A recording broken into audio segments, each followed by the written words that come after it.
मागच्या 4 वर्षापासून अत्यंत दयनीय अवस्थेत आहे. त्याच्यामुळे म्हणजे अशा गर्भवती महिला असतील किंवा वृद्ध माणसं असतील यांना आवागमन करणं अत्यंत अवघड झालेलं आहे. अपघातांचं प्रमाण मोठ्या प्रमाणात वाढलेलं आहे आणि असं असतानासुद्धा प्रशासनाकडून सातत्यानं दुर्लक्ष होत आलेलं आहे. आम्ही जे काही DYFI संघटनेच्या मार्फत मागच्या 5 महिन्यापासून सातत्याने याचा पाठपुरावा करतो आणि प्रत्येक वेळेस आश्वासनाशिवाय आणि लेखी कागदाशिवाय कुठलीही कारवाई झालेली नाही.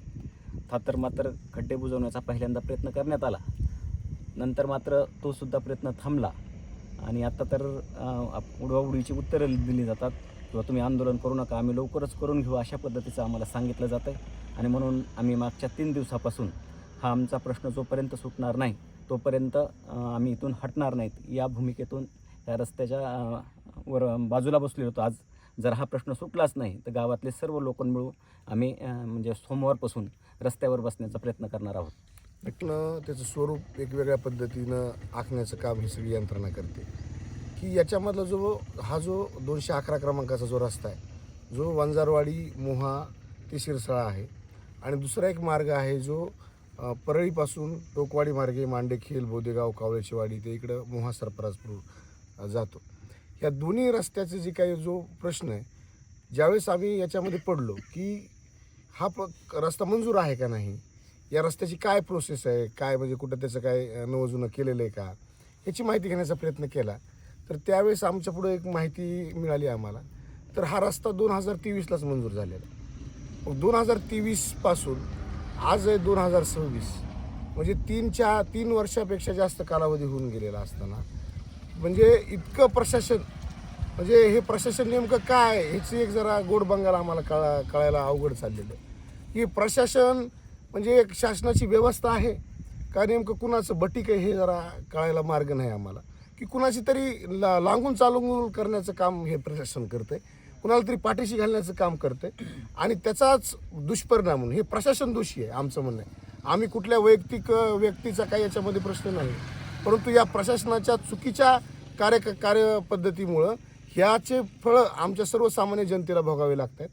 जी काही डिलिव्हरीला जाणाऱ्या महिला आहेत, आमच्या आया बहिणी आहेत, त्यांच्या जाताना त्यांना वेदनेचा त्रास आणि पुन्हा रस्त्यावरून जात असताना जो त्रास होतोय त्याच्यातून अतिशय एक महिलेची तर इथं डिलिव्हरी झाली रस्त्यावरती.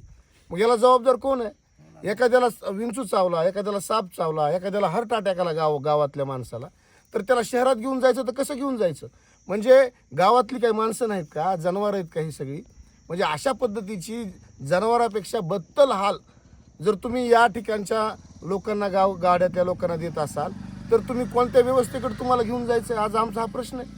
आणि म्हणून आम्ही 6 महिन्यापासून पाठपुरावा करतो की बाबांनो जरा लक्ष द्या.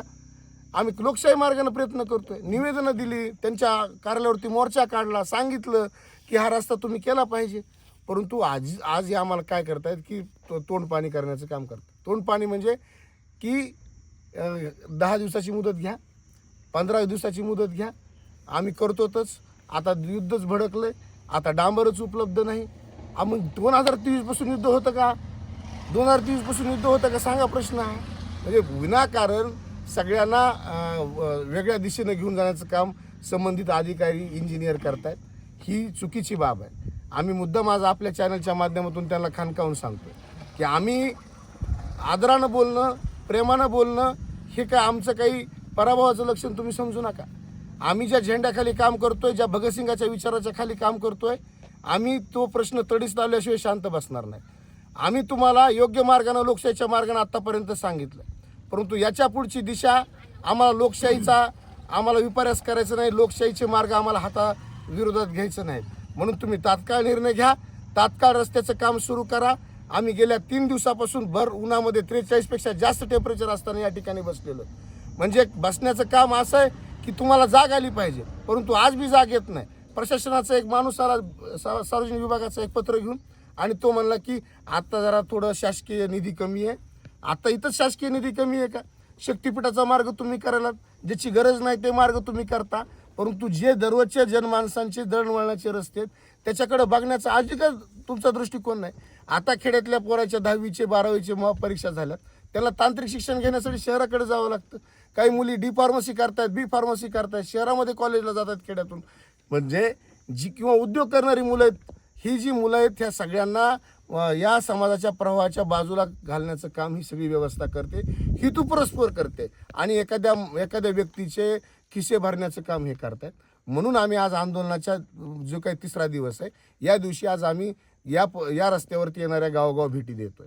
या भेटीमध्ये आम्ही सांगतोय की आपला रस्ता कसा आहे, आपला रस्ता कधी मंजूर झाला, मंजूर झाल्यानंतर सुद्धा या रस्त्याचं काम का रखडलंय आणि ही व्यवस्था, शासकीय व्यवस्था याच्याकडे का दुर्लक्ष करत आहे, हे गावगाव जाऊन आम्ही जनजागृती आज केलेली आहे. अर्धे गाव आज सकाळी झालेले आहेत आमचे. नागापूरपासून आम्ही सुरुवात केली होती. नागापूर, मांडेखेल, कवळेचवाडी, बोदेगाव, आता म्हातारगाव, पुन्हा वाघाळ्याला आम्ही जाणार आहेत. आम्ही पुन्हा इकडले सगळे करेवाडी, गर्देवाडी, सरपराजपूर हे गाव आम्ही करणार आहेत आणि सांगणार आहेत की ही व्यवस्था आपल्याला कशा पद्धतीनं देशोधडीला लावते. आणि म्हणून आज 3रा दिवस असताना आज आम्ही ठरवलेलं आहे की उद्या संध्याकाळी 7 वाजता या रस्त्यावरती असणारे जी सगळी गाव आहेत, याने आम्ही आंदोलनाचं स्वरूप बदलणार आहे. आम्ही या व्यवस्थेचा, या सरकारचा आम्ही निषेध करण्यासाठी की वर्क ऑर्डर निघून रस्ता मंजूर असून सुद्धा तुम्ही रस्ता करत नाहीयेत, म्हणून आम्ही गावोगावातले तरुण, गावातले नागरिक गावातल्या चौकामध्ये येऊन टायर जाळून या झोपलेल्या सरकारचा निषेध करणारी ती आमची उद्याची कृती असणार आहे.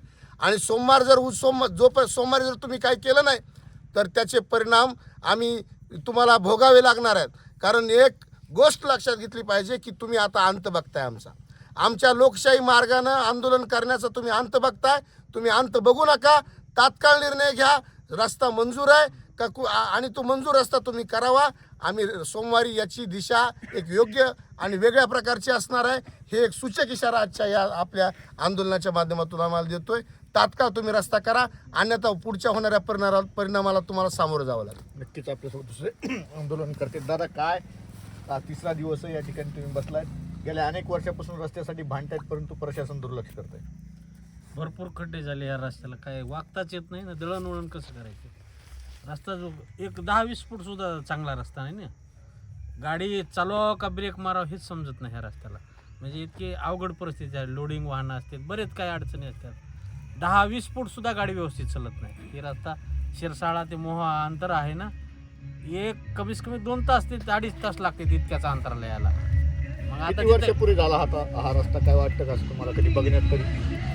काय नाही, बघतो त्यावेळेस खड्डे दिसतात, रस्ता व्यवस्थित वाटत नाही. होतो का नाही असंच वाटायला लागले. कारण थोडं डांबर पॉलिश केलं, पाठीमागं खड्डे वाढले तर ऑटोवर बसले, इकडून तिकडून वाटायला का आता हा रस्ता होतो काय, किंवा चांगलं होतं काय, की प्रवास चांगला होतो काय, आता बरं वाटलं. पण तो पण बंद झाला. हाय तशीच खड्डे दिसायला लागले. आणि कधी काय या मार्गावरच्या जी गाव आहेत, जी गावं येणार आहेत, त्या गावातल्या नागरिकांना तुम्ही काय आवाहन करणार? तुमचा आंदोलनाचा 3रा दिवस आहे. या आंदोलनामध्ये त्यांनी सहभागी व्हायला पाहिजे. हां, सगळ्यांना सूचना करून सांगावं लागेल किंवा यार आपल्याला रस्ता नाही, रस्त्यासाठी तुम्हाला आंदोलनामध्ये सहभागी होणारच सगळे गाव होतीलच ना. तरुण बांधव हे सगळे आपल्यासोबत दुसरे देखील आंदोलन करतात, जे सातत्याने प्रशासकीय बाबी लढत असतात. सिद्धराम भाऊ, नेमकं काय सांगण्यात येत आहे? एकंदरीत गेल्या अनेक दिवसापासून तुम्हाला लेखी आश्वासन देऊन फक्त तुमची मनधरणी करायची आणि वेळ मारून न्यायचा असा प्रसंग सुरू आहे. नक्कीच तसंच चालू आहे. कारण आम्ही गेल्या 5-6 महिन्यापासून याचा पाठपुरावा सातत्याने BNC ऑफिसला करतोय.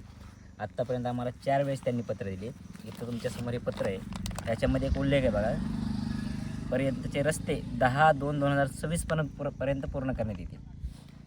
यस, आम्ही ज्यावेळेस 20 जानेवारीला त्यांच्या BNC ऑफिस समोर अंबाजोगाई या ठिकाणी निदर्शने केली, त्यावेळेस त्यांनी आम्हाला पत्र दिलं आहे आणि 10 फेब्रुवारीपर्यंत दोन्ही रस्त्यांचं काम पूर्ण केलं जाईल. फक्त चालू नाही तर पूर्ण करण्यात येईल असं आम्हाला पत्र दिलं त्या त्यांनी. म्हणजे नेमकं यांना आम्ही धोत्रावीन करणारे वाटलं होतं, कानड बिड्या फुकणारे वाटलं होतं. मला काही यांचं धोरणच कळलं नाही अधिकाऱ्यांचं. आणि त्यांची भाषा पण अशी आहे किंवा एवढ्या वेळेस ऐका, शासनाकडे बजेट नाही आहे. मला सांगा, जसं मी दरवेळेस सांगतो की शासनाकडे दुसरे नाहक गोष्टी करण्यासाठी भरपूर पैसे आहेत आणि ह्या रस्त्याचं बजेट किती आहे? 22,86,00,000 रुपये, ते पण पोहनेरपर्यंत. आणि सिरसाळ्यापासून मोह्यापर्यंत 14 कोटीचं बजेट आहे. 14 कोटी रुपये शासनाकडे नाहीत का हा रस्ता करायला?